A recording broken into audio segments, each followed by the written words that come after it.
campus of Southwestern Baptist Theological Seminary, says he's stuck between two sides. On one side, there are conservative Southern Baptists who may be uncomfortable about the topic and have a hard time discussing sex. But that side may be easier to win over than the more liberal side, as Lopez explains. You have these people who believe the ideology that has come out of the LGBT movement. And so they think that it can't be changed. They think people really are born that way. Some of them may suspect that God made people gay and that we need to, at best, keep them celibate, but not try to change their orientation. Lopez tells AFN he believes Southern Baptists need to take a strong stance against that ideology.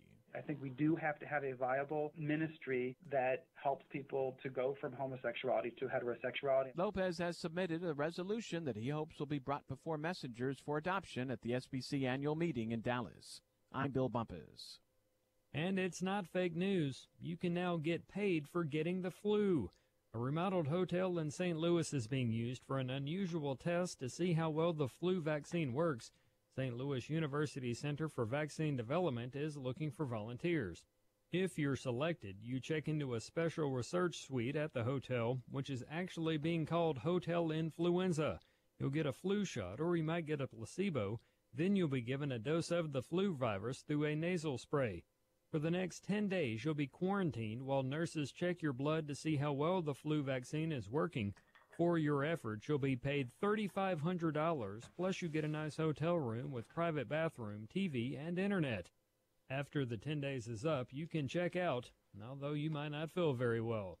In final news this hour, IHOP is making its name change official. Jeff Locke has details. They set off quite a storm on Twitter with news that they were changing the name. Everybody speculating about what the B might stand for, everything from bacon to bagels, to brunch, to breakfast. Dave Delamater with IHOP. But it's now all about the burgers at IHOB. And the motivation for that? Just to have some of our new guests and our older guests come in and try them again. In Evanston, Illinois, I'm Jeff Locke, Fox News. Food for thought. For more news and information, visit onenewsnow.com.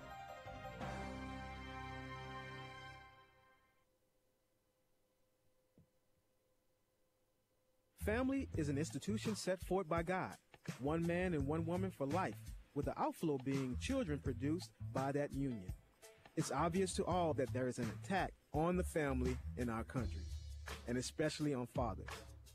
Whether it's the cycle of sin that persists in our families or the pressure from our government to exclude men from being intimately involved, the strategic battle is on for the souls of men.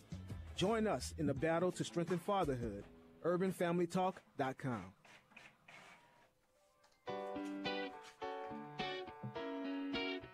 Welcome to Stacy on the Right with your host, Stacy Washington. Tactics that he's employing, the terrorizing of these little kids, that's a tactic that won't end if collectively as a Congress we give into it. He should just be a good person. He should be a human being, and he should stop terrorizing these kids. Senator, it sounds like what you're saying is you don't negotiate with terrorists, and you're calling the president a terrorist in this scenario. I'm not. You're saying he's terrorizing kids. I mean, the policy is don't negotiate with terrorists because when you give them what they want, they'll only hold more people hostage or et cetera. I mean, that is what you just said. If you give the president what he wants, he'll hold more vulnerable population groups hostage.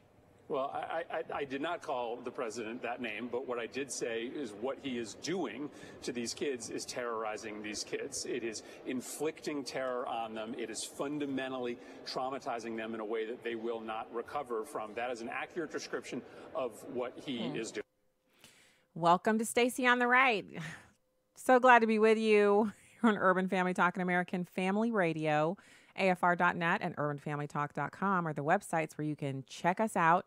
And who do we have on the show today? Well, we're going to be speaking with good friend of the show and White House staffer JaRon Smith. He's coming on to talk about his new role in the White House, working as a special assistant to the president, and other things that are news of the day and really important topics for us here at Stacy on the Right. for us to be, having on our plates today. We also are going to be getting into we're going to go round robin style on all of the hot news topics, starting with this continuing saga of the left trying to paint this as a Trump issue when really it's an immigration issue, and that is the separation of families at the border for their own safety. The children are separated from the parents because the parents have to be held in adult detention facilities and the children have to be held with other children for their own safety. But the left is not painting it that way. So we're going to unpack that a little bit more. And then we also have this huge hypocrisy on the border wall, because this need not be happening. We need not be taking in 50,000 people a month and separating 50 kids from their parents a day. We need a wall. The Democrats held up funding on that wall. That's why the wall is not, 20% done by now, because 500 days into the Trump presidency and we're still having them resist. They're still resisting. So we'll get into that. And that will take us down to the end of the show, up to the top of the hour again. So what I'm looking at right now is just I was kind of surprised to see Katie Tur on MSNBC actually hold Chris Murphy's feet to the fire on that one. Now, I want to pivot over to the G7. So over the weekend, you saw President Trump really just kind of stroll into the G7 like a boss, laid back, not at all flustered by the very upset European nations. And he just accessed the event, attended the portions that he felt were relevant to what he does as the president of America, and then he boarded Air Force One and took off for Singapore to meet with Kim Jong-un for their historic, start to relations between our two countries. And so he had a press conference, and in my opinion, that was the best press conference that President Trump has ever held as a candidate or as the president, bar none. He was relaxed. He read the statement without embellishment. He took questions. If there's anybody out there that's been spreading the lie that President Trump doesn't stand before the podium at the press, in the White House, in the White House press briefing, the reason he doesn't do that on the regular basis is because he's afraid, or because he can't answer questions, or because he's concerned about what people will ask, does not understand the nature of the job that he has to do. There's a reason why there's a press secretary, which is Sarah Huckabee Sanders, and then the deputy press secretaries, Hogan Gidley and Raj Shah. There's a reason why those individuals have their jobs, and they're there to answer questions from the press. And the president is not required to answer questions from the press directly. But when he does, I hope he always does it like he did at this most recent G7 press conference. So he was asked about the whole idea that it's not just America first. It's, hey, we are not your piggy bank. Hey, you need to grow your own economy and not at our expense. Hey, we want to do business with you. We want to have open trade, but we don't want to have it at our own expense. Subsidization of other nations by American taxpayers is verboten. Why would we permit that any longer than we need to? And just as an aside, world leaders, previous presidents specifically, have to be wondering why they didn't think of this first. Why didn't George Bush think to renegotiate NAFTA in a way that benefited the United States? Why wasn't President Obama, with all of his economic advisors and people from business schools across the country and business leaders and members of academia, sitting down and figuring out how we could make a better deal for Americans and continue trade? It doesn't mean it's an either or proposition. Why didn't he? Every president that's still alive has to be kind of kicking themselves privately that they didn't think of this. It's not just about the jobs. Yes, it's important for us to have full employment. It's important to have job creation. It's really important that you lower the business tax rate, as the president has done, and look at the result. The economy is booming. But what good does it do for us to generate such an enormous GDP when we're getting raked over the coals in the area of trade? These trade imbalances with these kind of rinky-dink economies like Mexico, it's not needed. So no, we don't need to have a heavy hand where we're basically making deals that disadvantage other countries, but we should at least be on a level playing field. not only does that strengthen the American economy, but it strengthens the other economies because it means they have to truly compete. And that's what the president is trying to do here. And so I was gleeful listening to the press conference when he started talking about balance sheets and how we built the infrastructure of this nation with cash money, that we didn't borrow the money that built our interstate roads system. That is actually paid for by us with our own money, not borrowed cash. It was a fascinating look into how he operates when it's business, when he's on the business side. Because the political side that's where he's a neophyte. The business side is where he's spent all of his career and he has decades of experience, and it really shone through in this press conference. So in this one, he's talking about the fact that other nations treat America like a piggy bank. It's number 4. We tackled a variety of issues and opportunities facing our nations. At the top of the list was the issue of trade. Very important subject because the United States has been taken advantage of for decades and decades, and we can't do that anymore. I will say it was not contentious. What was strong was the language that this cannot go on. But the relationships are very good, whether it be President Macron or with Justin. Justin did a really good job. I think the relationships were outstanding. But because of the fact that the United States leaders of the past didn't do a good job on trade, it's going to change. I mean, it's not a question of, I hope it changes. It's going to change 100%.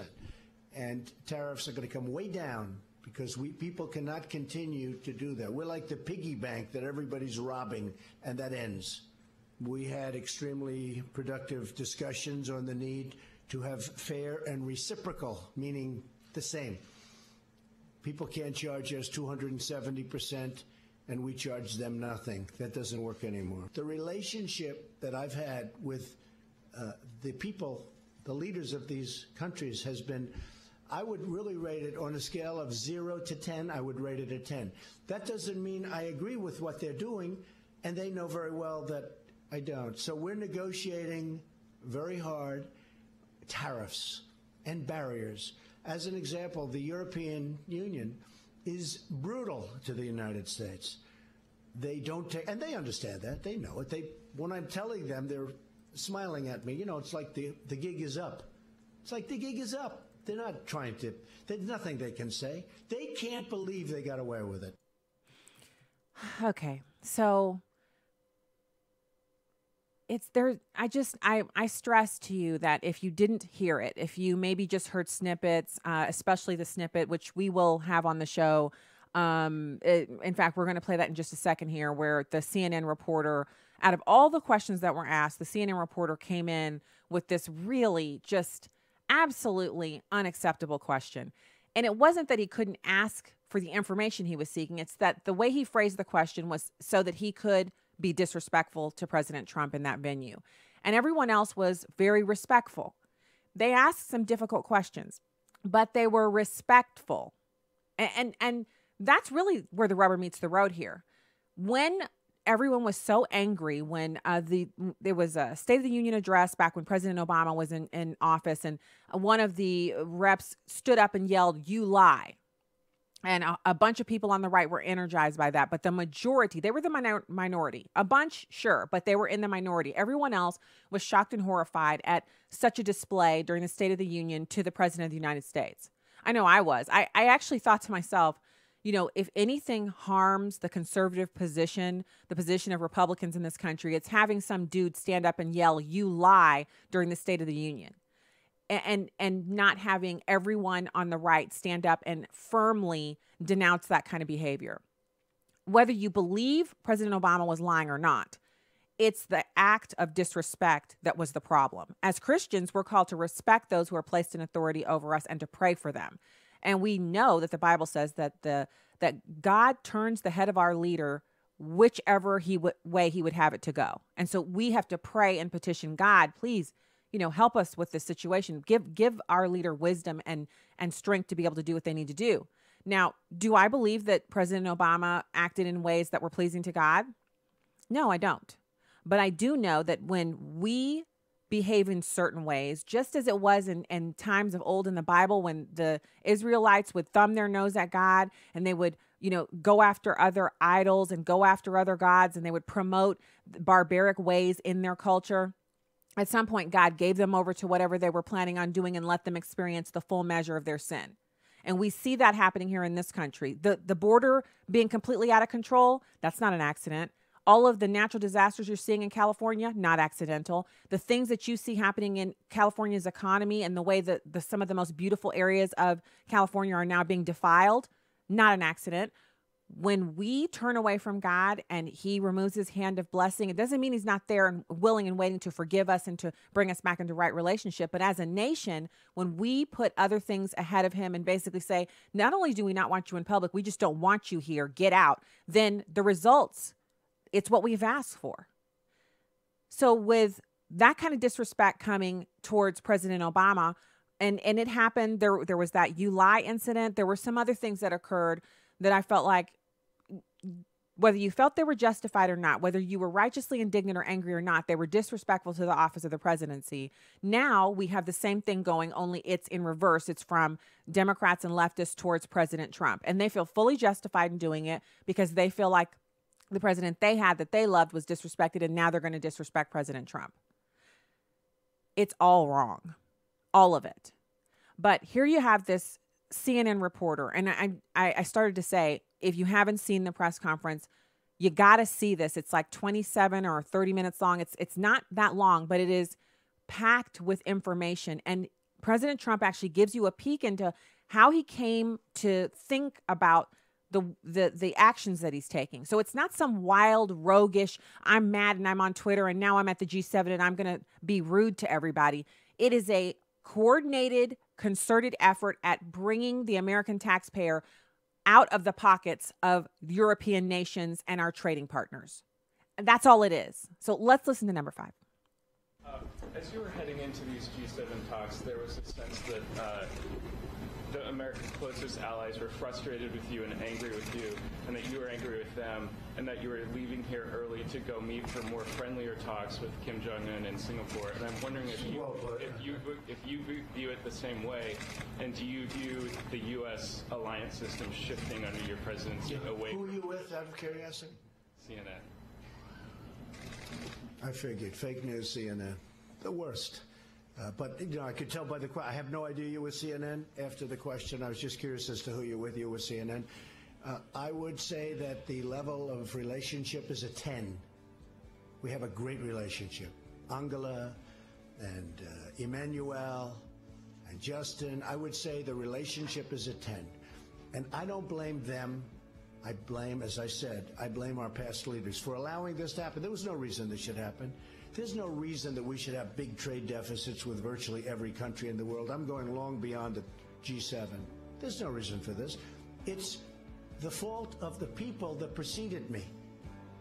And I'm not just saying President Obama. I'm going back a long way. All right, we'll be back with JaRon Smith, Special Assistant to the President, after these messages. Keep it here.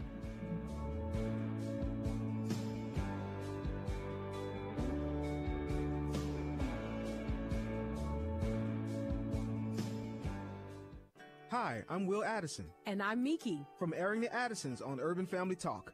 We'd like to invite you to the Marriage, Family, and Life Conference coming up August 17th and 18th. The list of speakers is amazing. We have Ryan Baumberger of the Radiance Foundation, Dr. Clarence Schuler of Building Lasting Relationships, Abraham Hamilton III, Pastor Bert Harper and his wife Jan, Stacy Washington, Lonnie Poindexter, Pastor Dexter Sanders, and we'll be there too. There's a direct attack by the enemy on marriage and family, and babies in the womb are treated like political footballs instead of life. We want to encourage and equip the body of Christ to fight for the restoration of the family. If we can get our families on track, a lot of society's problems could be solved. The Marriage, Family, and Life Conference is from Urban Family Communications, a division of the American Family Association. You can learn more and register at urbanfamilytalk.com. Hello, this is Bishop Harry Jackson of Hope Christian Church in Beltsville, Maryland. Jesus said you would do greater works than he did. God says, hey, if you do my will, I'm not only going to back you in ways you have never seen, I'm going to protect, I'm going to provide, and I'm going to be with you. Start small, but dream big. What's dreaming big? Dreaming big is knowing that God is going to use you, hoping against hope, not settling that I got to do the status quo and do what everybody else did in order to get this little bit that I want. I'm just one of the little people. I'm a nobody. All the big people today were nobodies at one point. Everybody that's famous now came through that terrible tunnel of anonymity, of being looked over, passed over, refused, underfunded, left behind, rejected, dejected, subjected to whatever others wanted to put on them. But sometime, Psalm 66 says, of God, I have allowed men to ride over your heads, but I brought you out into a wealthy place. God wants to bring you out, me out. As we start small and dream big, we're faithful and we walk in his anointing. We let God dream his dream through us. We operate in teamwork to the glory of his name. We let our little ego take a lower place to his glory, and God, bam, shows up and does something that we can't do.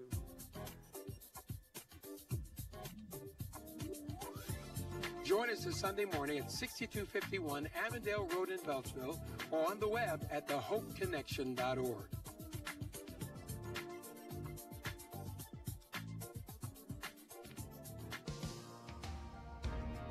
Welcome back to Stacy on the Right on Urban Family Talk. Welcome back to the program, everybody. I was just doing a comparison because we're one of the conversations that has been really, I feel like fascinating about this entire discussion with the G7 is that if you look at the GDPs ranked, if you look at second quarter 2015 national GDPs and state GDPs, and you take the United States and mix us in with everyone else, instead of looking at us as a whole country and say the United States, $17 trillion economy, European Union, $16 trillion economy, 11 trillion for China, Japan, 4 trillion. And then if you take us out and say like European Union, 16 trillion, then you take the United States. Now, it's not really an apples to apples comparison because the European Union is a conglomerate of nations that have come together to form the European Union, and they come together and make up 16 trillion. We are one nation state comprised of individual states, but we are not, it's not the United States of California. It's California doesn't stand alone on its own sovereignty wise and have its own military the way Germany does. And so it's an interesting comparison to see, well, how does it stack up if you take our states individually? And so if you look at state GDPs, third quarter 2017, California has 2 trillion on its own. Texas, 1.7 trillion. New York, 1.1. When you look at those numbers and then compare them over to the individual nation states in like Germany is 3.3, so you kind of can see, oh, okay. When we look at our dealings with them, yes, Germany has enormous buying power and they are a great trading partner for us. But their tariffs prevent us from competing with them in the same way their products compete here in America. And that's intentional. And so after World War II, when we needed that trade imbalance to help Germany rebuild because they were devastated by the war and we weren't, that was what a good friend does. We went further than a good friend goes because not only did we go over and help end the war and, spend our blood and treasure there, but then we built military bases there and spent lots of money in their economy that way for decades.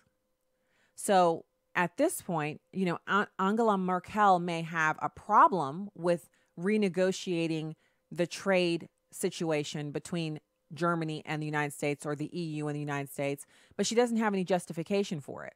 It's not like we haven't gone above and beyond to show not only that we support Germany and are a close ally with them, and that is why you heard President Trump say what he said about the friendship. It is a friendship when one side says, we will do things that are economically detrimental to us in order to help you because we understand that you need our help. We're still going to do fine, but we could do an amazing business. Our economy could just be just think of the size it would be right now had we not had this seriously detrimental to our bottom line deficit between the two countries in their favor for decades. Not to mention the fact that if Russia were to move on Western Europe without the help of the United States, only just recently have they really built their military back up to be able to defend themselves, and it's still nothing in comparison to ours. So I don't want there to be any kind of like people misunderstanding what's going on here. Germany does have a strong economy, but Germany and France are the only parts of the European Union that really have, robust economies. The other nations are much less. They don't have it going on in the same manner. They have some decent numbers, but it's not as good.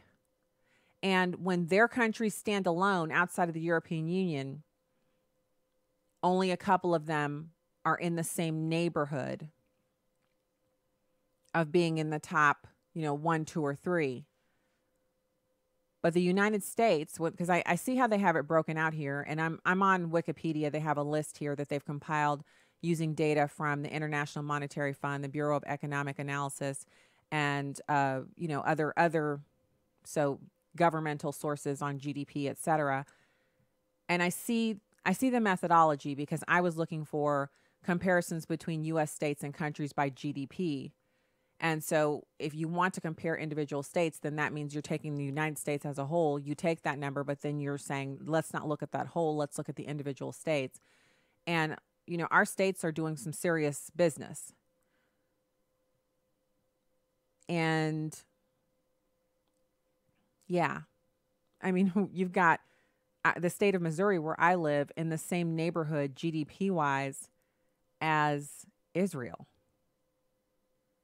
I mean, honestly, the state of Missouri during the same, quarterly GDP numbers as Israel and Colombia and Denmark and Singapore, doing more in GDP than Pakistan, Chile, Venezuela, not a shock, Ireland, Finland, Bangladesh, Portugal, Greece. You see what I'm saying? One of our states. And Missouri is hardly the economic driver for the entire country. You see? So when we're talking about these negotiations and you really dig down into the numbers and take the emotions out of it and take well, now the Europeans won't like us. Who cares about being liked? We're doing business. It's not about being liked. Yes, you need emotional intelligence and, that's fantastic. But we're talking about business here. And so for business purposes, when we talk about what's going on with the negotiations, everyone has to come to the table, but there should be an orientation at that table that respects the people who have the most to offer and leaves room for negotiation with people who want to be in the deal. These other countries, we want to do trade with them, but they don't hold all the cards. And so, there's this image that's been circulating around over the weekend with it's Angela Merkel, and she's leaned down on this table and she's peering into the face of Donald Trump, and his arms are folded and he's looking back. And so a bunch of the world leaders are on the other side of the table, and he's the only one who's seated. And in one version of the picture, Shinzo Abe is standing and he's kind of glaring out, and so is the president. And a couple of the president's advisors are near him, and they're saying, well, Angela Merkel is telling him, you're going to do what we're going to bring you to heel or what have you. The reality of the situation is he's the only one who's sitting down because he's the only one who has all of the negotiating cards. They have some things to offer, but the wind is at President Trump's back when it comes to who needs who the most. So it's not about being puffed up. And as you heard the president describing there, he doesn't even place the blame at the feet of the European countries that have been taking advantage. At some point, honorably speaking, they should have said, this trade imbalance benefits us, and it was initially instituted to help us out after the war, but circumstances have changed, and we really need to come up, and we need to hold up our end of the bargain. But since when have you ever known people to do that? People are going to people. So instead of doing that, they just continued on. Every time the things were renegotiated, they're like, oh, we're still getting the same good deal. Guess we better go with it. But the American presidents are the ones who should have said something, the ones who should have put their foot down, who should have said this was due to be phased out in the early 80s. So let's start phasing it out. We definitely drew down our bases at their request. Who do you think it was that we need to get these bases, these American bases, out of Germany? I know about this because I have a relative who used to work for base realignment and closure. And BRAC was tasked with the timely closure of bases around the world in areas where our commitment to have a base there had expired. And this work was done. It's not just the drawdown of the forces, but it's the removal of all of the equipment, removal of all of the assets, sale of the assets. And then once the base is completely emptied out and clean, turning that property back over to the sovereign government where it's located. And that is what base realignment and closure did. And they had certain metrics and goals that they were tasked with meeting, and they met them. And they closed the bases down. I know because I graduated from a high school in Germany that was on a military installation, and that military installation is no longer an operational post for the United States Army. And I remember when it closed. I remember the year. And I know that because I'm on a Facebook group with a bunch of other people who graduated from the same high school, and they did a pilgrimage back there to visit the site before it closed down and was completely turned over. And we drove by it after it was already closed down and turned over, but we went to visit as a family after that was already done. And so this is, if we can draw down everything else, if we can close the bases down and turn them back over to the German government, if we can do all this other stuff according to schedule, why can we not update and renegotiate our trade agreements with Germany and France and all of the other, European nations? Why can't we update those? Because that's not a benefit to them. They benefit by getting those well-maintained, manicured military installations back into their own hands. They benefit from that. They've gotten all the benefit out of having the soldiers there and having the soldiers' wives spend in the economy and all of the economic activity that came along with that. They've already received all the benefit they can get out of that. And now they're like, so we get the bases back because that's our property. And thanks so much for being here. Now what? And we are saying back to them, now what? Well, I'll tell you what. You guys definitely need to be looking at the trade imbalance and doing something to rectify it. I go back to that 270% tariff on milk with Canada. Why would we ever allow that to stand unless we were doing a similar tariff on one of their best exports? Like, why would we allow that to be? And that is the indignant attitude that you see coming from President Trump. It really isn't about him being, he's rude. He doesn't know how to. It's not that at all. It's that he's done these kinds of negotiations before. He's been in the room and worked other people over. And he's also been in the room where people tried to work him over. He's been in the room where the deals weren't good. He's been through bankruptcy. His companies have a couple of times. So he's seen all sides of what these negotiations look like. And he's coming into this as president of the United States and looking at the deals that we're currently operating under, and they're not good. So what do we expect him to do? What every other president has called diplomacy is to just show up at these meetings, the G7, the G8, whatever. You show up at these meetings, and instead of saying, this is not a deal we're interested in continuing, it's like, well, these are our allies and we have these relationships and we have to continue on with this. We really don't have a choice. And so president after president after president just keeps signing these horrible deals, and the American people are the ones who are basically funding this wealth transfer, because that's what it amounts to. When they tariff our goods like that and they're making all of that money on our stuff coming in and we're not making any on their stuff coming into our country, that's effectively increasing the cost of our goods in their country. They get to reap the profit off of it, and we're not getting anything out of that deal.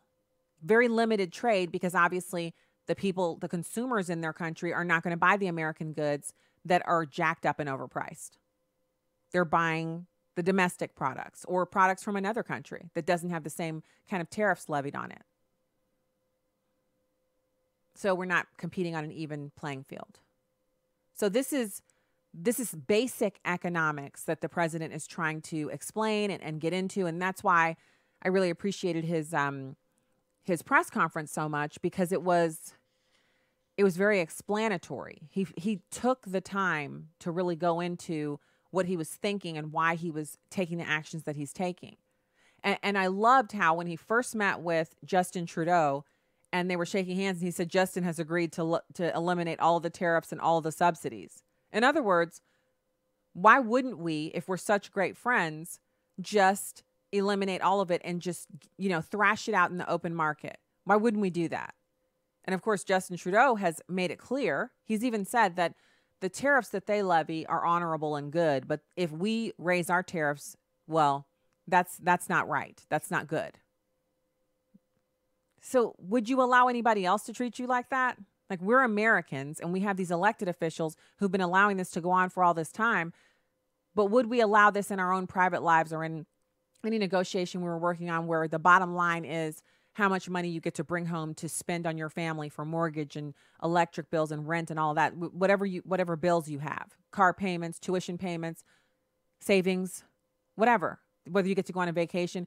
If you were doing a deal and the proposal from the other side was imbalanced to the degree that it would mean that you couldn't profit enough to take a vacation, and the only reason that the imbalance would exist is to make sure that they achieve more profit than you, no good reason at all. Just they want to make more profit than you're going to make.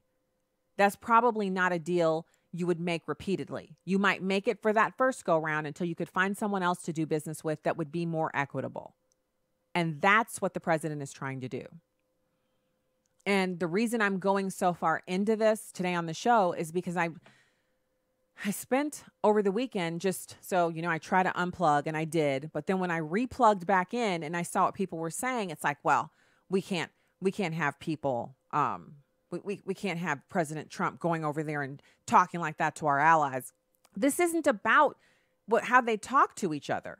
You just heard him say he's not blaming the European nations for the trade imbalance, but he is saying it's over. And to demonstrate the seriousness of his statements and where he's coming from, he went to the G7 and attended the things that had to do with finance and business. And when it came time for we're going to have a meeting about climate change, and we're also going to sit around and talk about women's equality or gender equality, and he was like, I'm out. I'm bouncing to Singapore. I got to meet with Kim Jong-un for the first time. That's where he is right now. And we ought to be happy about it. It's actually answered prayer. If you wanted someone in the White House who was going to look after our interests, he's there now. So, all right, when we get back, we're going to have this immigration discussion about the kids who are being ripped away from their parents. We got to get some truth on that as well. Call lines are open at 866-963-2037. Be right back.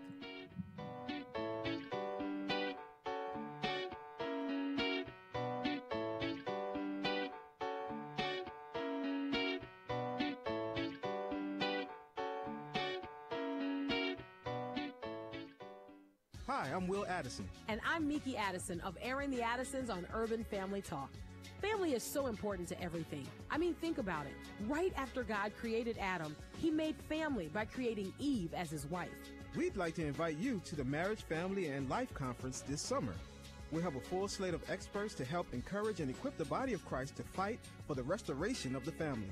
Our speakers include Ryan Baumberger of the Radiance Foundation, Dr. Clarence Schuler of Building Lasting Relationships, Abraham Hamilton III, Pastor Bert Harper and his wife Jan, and more. We'll even be there. The Marriage, Family, and Life Conference will be Friday and Saturday, August 17th and 18th at Hope Church in Tupelo, Mississippi. Come help us fight back against the enemy's direct attack on marriage and family. That's the Marriage, Family, and Life Conference put on by Urban Family Communications, a division of the American Family Association. You can learn more and register at urbanfamilytalk.com. Abraham Hamilton III. God put us in this world at this time to be salt and light. We don't fold because of the darkness that we're facing. This is not the first time in the world's history that it's gotten dark. God has called you and I to be his ambassadors, even in this dark moment.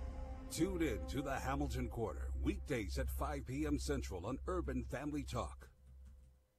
It's time to call your senators. We need to tell them to put an end to the liberals' filibuster, switch to a majority vote, and defund Planned Parenthood. Call the Capitol Switchboard at 202-224-3121 or go to afaaction.net. Senators respond to constituent calls. So call 202-224-3121 and tell your senators to switch to a majority vote and defund Planned Parenthood. Your call will make a difference. This is Just a Minute with Stacey Washington. Slow down, moms. That sounds pretty counterintuitive, doesn't it? Haven't we all wished to work faster, smarter, and better? But that isn't what God has for us. We have been given life to enjoy abundantly, which means that we must prune our activities for our own sanity. As American culture moves at an ever-increasing speed, God calls moms to slow down and say no sometimes. Not only is there power in doing so, there is relief, because we must use our time wisely. We often feel the pressure to say yes because we don't want other parents to question our fitness. This fear leads to overscheduling and stress. Isaiah chapter 8 verse 13 says, "The Lord Almighty is the one you are to regard as holy. He is the one you are to fear." Pray about your family commitments and feel free to say no. God will bless you for it. I'm Stacey Washington. Find out more at staceyontheright.com. This is Stacey on the Right on Urban Family Talk. You introduced a bill this week to stop the separation of undocumented parents and undocumented children as they cross the U.S. border. A lot of Democrats are expressing outrage about how Trump is treating undocumented immigrants. We saw this photo making the rounds on social media. Los Angeles mayor, former mayor Villaraigosa tweeted it out. It's actually from it's undocumented children in a holding cell, but it's actually from 2014 when President Obama was president. There were a lot of things done to undocumented immigrants that the immigrant community was very upset about during the Obama years that Democrats didn't seem as outspoken about. What do you say to people who say, where was all this activism during the Obama years? I don't believe that it was nearly to the extent that it is today. And candidly, I didn't really know enough about it at that time to focus on it. I do know enough about it now. We have had a hearing in the Judiciary Committee. We did have testimony. Okay, so that's Dianne Feinstein, and she admitted that she didn't know enough about it, which is code for who cares? Barack Obama can do whatever he wants. He's the first black president. We got to give him room to destroy. Okay, maybe not room to destroy, but you understand what I'm saying, don't you? She didn't care because it was Barack Obama. If kids were kept in kennels, well, that's just what they had to do because the Republicans were obstructionists.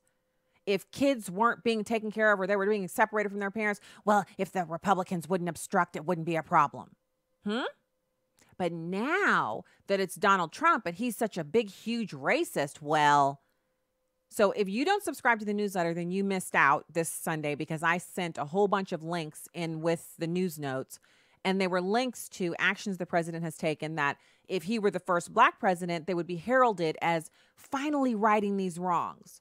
Besides pardoning Alice Johnson, the president has elevated the office of historically black colleges and universities to a cabinet level position, moving the office of the individual who oversees that into direct, line of sight from the Oval Office. So that person can literally interface with the president instead of having to go through the myriad of difficulties before they can actually get into White House proper to have a conversation with him. He has dedicated millions of dollars in funding to them so that they now have the ability to help these historically black colleges and universities get out of the financial hole that they're in. He doesn't have to do that. That's not the job of the federal government. He's doing it because he's committed to seeing these institutions remain open. And so many other links. I just had a bunch of links of things that President Trump is doing that seem awfully odd if he's this big, huge racist. I mean, if he's a big, huge racist, boy, is he doing it wrong. He's not He's not understanding what you're supposed to do. Racists aren't supposed to help out the historically black colleges and universities. Racists aren't supposed to, take time to figure out how they can help this group or that group. No. So one of the best things that people who are calling him a racist could do right now is just sit down and be quiet, because racists don't do that kind of stuff. I heard someone say, oh, well, he's just pandering for votes. He's just trying to make it look like he's not a racist. Really? Racists usually don't care. In fact, I dare say, yeah, because I think I've met a few racists in my day. Been called the N-word a few times in my day. And I've never met a racist who then afterwards would say, I'm sorry.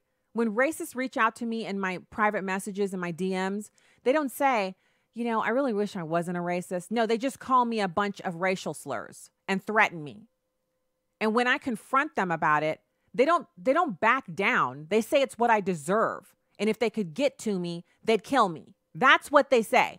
Racists don't pretend not to be a racist. If you're a racist, then you're a racist all the way through. It's not like you can be a teensy bit racist. So you're talking about the president being a white supremacist, but his daughter has converted to Judaism and all of his sons are married to Jewish women. You're talking about him being a racist when he's employed blacks in his cabinet and still employs blacks in his cabinet and is elevating them, giving them promotions. You're talking about the president being a racist, and if he really was, why would he have anything to do with any of these black programs? Why would he have hired Ben Carson to come in and be Secretary of Housing and Urban Development? What he would have done if he was really a racist is put a racist over Housing and Urban Development and had them dismantle it. That's what he would have done. Racists don't play with you. If someone is a racist and they're full of that kind of vitriolic hate, they're out to get you. They want to harm you. And if you put yourself in their path, that's what they're going to do. I mean, I'm still waiting for these kinder, gentler kind of racists that people keep mentioning, who, when they're confronted with their racism, they're like, oh, darn, you got me. Well, do you want to go to lunch? Yeah, I guess we just should talk this thing through. No, they don't do that. So it's about time that we stopped framing all of these conversations about our criticisms of people on the right around race.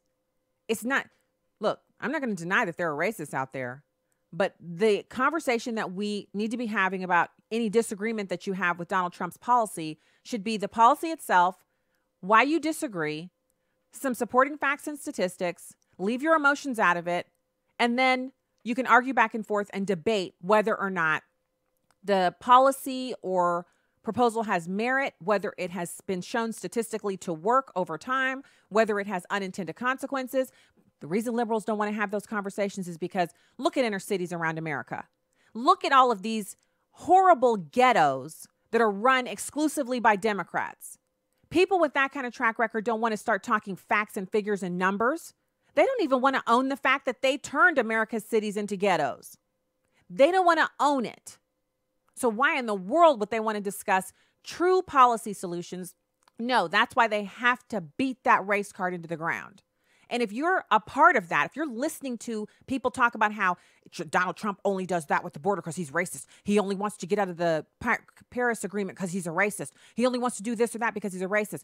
You're just taking basically a nincompoop argument.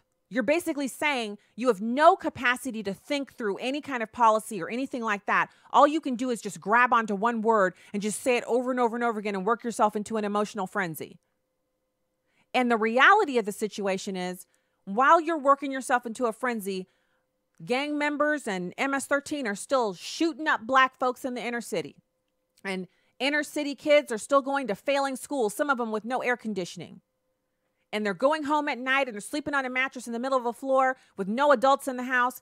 They're literally taking care of themselves. The only real meals they get are at school during the day while you're sitting up calling Donald Trump a racist. You could take some of all that emotional energy and you could put it into saving just one of those kids, doing something to help just one of those kids, doing something to change policy or change the situation in an environment so that one less person gets shot this weekend in Chicago or Baltimore or St. Louis. That's what you could be doing. For every minute you spend calling Donald Trump a racist and working yourself up and feeling good about yourself, because we all know he's a racist and he hates black people. Well, you don't love black people that much because you're not doing anything to help them. Are you? What are you doing besides calling Donald Trump a racist? And believe you me, I don't know Donald Trump. I've never met him. He might be the most hateful, horrible person I've never met. He could be. Anything's possible. But what good does it do me to worry about what side of the bed he gets up on every day when I have so many other things I can do that could actually bring about some change either for myself or for people's lives that really, honestly, they need your brain power. They need your assistance. Oh my goodness. Okay. So let's go to our guest. We have JaRon Smith. He is a special assistant to the president for legislative affairs. JaRon, thank you so much for joining the show today. Thanks for having me. So first of all, let's talk about, you have just recently moved from one part of the White House to another as far as your role there. Can you talk to us about that? Sure.